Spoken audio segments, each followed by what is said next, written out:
சஷ்டி கவசத்துல ஒரு வரி வருது, ஒரு நாள் 36 கொண்டு. அதாவது கந்த சஷ்டி கவசத்தை ஒரு நாளைக்கு 36 முறை படிக்கணுமா. படிச்சா 7 மணி நேரம் ஆகும். நான் படிச்சிருக்கேன். ஆனா கலியுகத்துல கந்த சஷ்டி கவசத்தை ஒரு நாளைக்கு 36 முறை படிக்கிறதுக்கு நேரம் இருக்காதுன்னு தான் அதுலயே சூட்சுமமாக ரகசியமாக ஒரு விஷயம் சொல்லப்பட்டிருக்கு. முருகனுடைய அருளால் நான் தெரிஞ்சுக்கிட்டேன். அதை நான் உங்களுக்கு சொல்றேன்.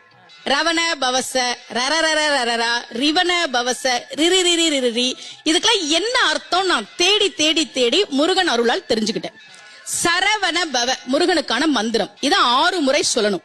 இப்ப சாவ தூக்கி பின்னாடி போட்டீங்கன்னா ரவண பவச, அத 6 முறை சொல்லணும். இப்ப ராவ தூக்கி பின்னாடி போட்டா வனப வசர, வாவ தூக்கி பின்னாடி போட்டா நபவ சரவ, இப்ப நாவ தூக்கி பின்னாடி போட்டா பவ சரவண, பாவ தூக்கி பின்னாடி போட்டா வசர வனப.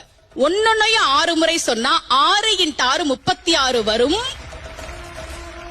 இப்படி சொன்னால் 5 நிமிஷத்துல சொல்லிடலாம். கந்த சஷ்டி கவசத்தை 36 முறை சொன்ன பலன் கிடைக்கும்.